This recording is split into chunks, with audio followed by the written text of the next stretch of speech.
नमस्कार, मैं अनुज कुमार शुक्ला। आज हम मिट्टी या मृदा के कुछ शेष भाग की चर्चा करेंगे। कल वर्गीकरण आपको चल रहा था, वर्गीकरण में कुछ बच गया था। जैसे अगला है मरुस्थली। मरुस्थली मिट्टी, मरुस्थली मिट्टी का विस्तार राजस्थान,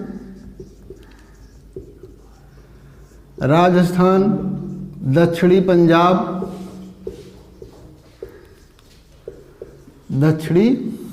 पंजाब, कच्छ क्षेत्र यानी गुजरात, हरियाणा आदि राज्यों में है। मरुस्थलीय मिट्टी में बालू के अंश अधिक होते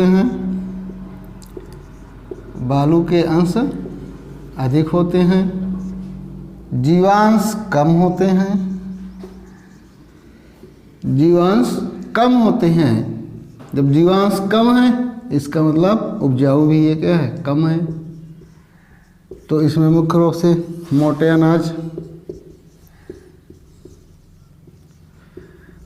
अनाज में ज्वार, बाजरा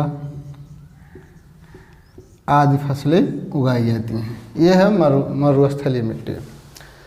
मरुस्थलीय मिट्टी भुरभुरी होती है, कुछ दाने इसके मोटे होते हैं, यानी मिट्टी के निर्माण प्रक्रिया में जब दाने वो क्या होते हैं, मोटे होते हैं। जैसे मान लीजिए इतने बड़े बड़े दाने हैं, यदि ये पास होते हैं,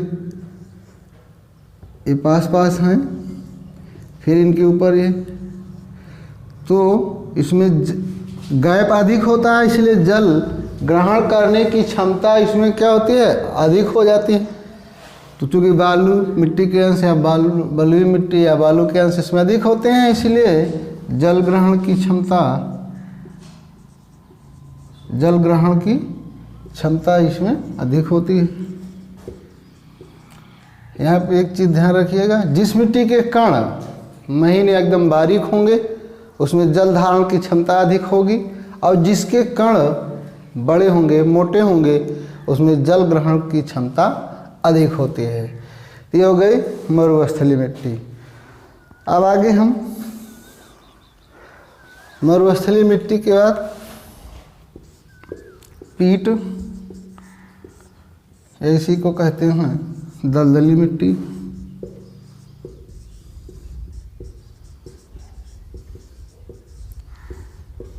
नम क्षेत्रों में, जहाँ पर नमी हमेशा बनी रहे, या नम क्षेत्र में इस प्रकार की मिट्टी पाई जाती है। तो मुख्य रूप से नम क्षेत्र कहाँ रहता है, समुद्र का किनारा, समुद्र के किनारे, यानी ज्वार आता है, भाटा भी होता है। तो कुछ क्षेत्र में जल आता जाता रहता है। तो इन क्षेत्रों में पाई जाने वाली मिट्टी या कुछ झील के किनारे, तालाब के किनारे वाली मिट्टियाँ क्या होती हैं, नम होती हैं, नमी बराबर बनी रहती है। ऐसी मिट्टी को कहा गया पीट या दलदली मिट्टी। पीट या दलदली मिट्टी में मुख्य रूप से जो वृक्ष हैं, सुंदरी या मैंग्रोव कहा गया, मैंग्रोव वृक्ष की अधिकता होती है। आप जानते होंगे कि मैंग्रोव वन पश्चिम बंगाल, गुजरात, ओडिशा, समुद्र तटीय क्षेत्रों में कहने मतलब मिट्टी पाई जाती है। और यहाँ की जो मुख्य वृक्ष हैं वो सुंदरी या मैंग्रोव हैं। मैंग्रोव वन सबसे ज़्यादा कहाँ, पश्चिम बंगाल में, फिर गुजरात में, फिर ओडिशा में। अब यहाँ इस वृक्ष की एक विशेषता होती है कि इस मिट्टी में नाइट्रोजन की कमी होती है। और जब नाइट्रोजन की कमी होती है तो इन वृक्षों में, जैसे मान लीजिए वृक्ष है, यहाँ से क्या निकलते हैं, श्वसन मूल निकलते हैं, और ये श्वसन मूल में छिद्र होता है। ये वायु से नाइट्रोजन लेते हैं और इसको नाइट्रेट में बदलते हैं, और पौधे नाइट्रोजन को किस रूप में लेते हैं, नाइट्रेट के रूप में। तो इस प्रकार के वृक्ष क्या करते हैं, वायु से नाइट्रोजन की पूर्ति करते हैं। ये हो गए पीट या दलदली मिट्टी। फिर एक है लौड़ी या क्षारीय मिट्टी। नमक के अंश जिसमें अधिक होते हैं वो लवणीय क्षारीय मिट्टी कहलाती है। अब लवणीय क्षारीय मिट्टी में को और किस नाम से जानते हैं आप समझ जाएंगे। जैसे हम क्षारीय मिट्टी अगर हम कहें और हम इसका नाम दें ऊसर, तो आप समझ सकते हैं। ऊसर वाले क्षेत्र वाले लोग तो इसको समझ सकते हैं कि क्षारीय मिट्टी का मतलब ऊसर मिट्टी। इसी को हम कहते हैं रेह। इसी का एक नाम है कल्लर भी है, यानी कि क्षारीय मिट्टी को ऊसर, रेह, कल्लर आदि नामों से जाना जाता है। इस मिट्टी में नाइट्रोजन का अभाव होता है, नाइट्रोजन का अभाव होता है। अभी तक हम ज़्यादातर पढ़े मिट्टियों में नाइट्रोजन की कमी। इस मिट्टी में क्या होता है, नाइट्रोजन का अभाव होता है। तो नाइट्रोजन डालकर या नाइट्रोजन को हम डालकर कृषि कार्य इस मिट्टी में करते हैं। और जैसे हम वृक्षों में हम क्या लगाते हैं भाई, आंवला। आंवला हो गया, धान की फसल या जिसको हम कहते हैं चावल, चावल की फसल आदि के लिए मिट्टी क्या होती है, उपयुक्त होती है। और आपको बताया भी गया यदि मिट्टी क्षारीय हो जाए तो इसे कृषि योग्य बनाने के लिए हम किसका उपयोग करते हैं, जिप्सम का उपयोग करते हैं। जिप्सम का उपयोग करके इसे हम कृषि योग्य क्या करते हैं, बना लेते हैं। तो ये है क्षारीय मिट्टी, जिसके अन्य नाम क्या है, ऊसर है, रेह है, कल्लर है। फिर एक है पर्वतीय मिट्टी। पर्वतीय क्षेत्रों में जैसे जम्मू से अरुणाचल प्रदेश तक यह मिट्टी फैली हुई है। चूँकि पर्वतीय क्षेत्रों में है और पर्वतीय क्षेत्रों में वन पाए जाते हैं, तो यहाँ पर जीवांश इन मिट्टियों में अधिक, यानी जीव के, वनस्पतियों के या पत्तियाँ सड़ती हैं, जीवांश अधिक है। जिसका मतलब मिट्टी क्या है, उपजाऊ है और हल्का सा अम्लीय भी हो जाती है। तो इससे क्या फ़ायदा होता है कि उपजाऊ भी है, अम्लीय भी है। तो चाय के बागान वगैरह कहाँ लगते हैं, ज़्यादातर पर्वतीय ढालों पर लगाए जाते हैं। ऐसा क्यों होता है, क्योंकि चाय की पत्तियाँ जल रुकने के कारण सड़ जाया करती हैं। तो सबसे उपयुक्त क्षेत्र यहाँ क्या हो जाता है, चाय भी हम।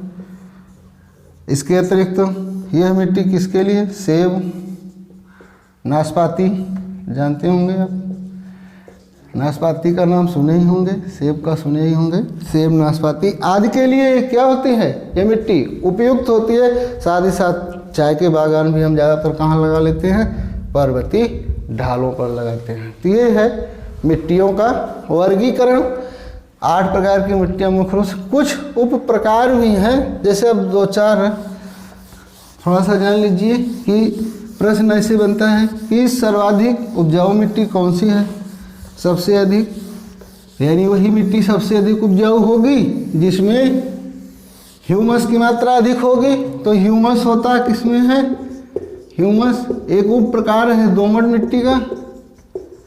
तो उपजाऊ मिट्टी दोमट है, लगभग इसमें 15% तक क्या होता है, ह्यूमस पाया जाता है, कार्बनिक अंश होते हैं। सभी मिट्टियों जैसे बलुई भी है, चिकनी भी है, लगभग सबके अंश इसमें होते हैं। दोमट मिट्टी है, यह मिट्टी क्या है, उपजाऊ मिट्टी है।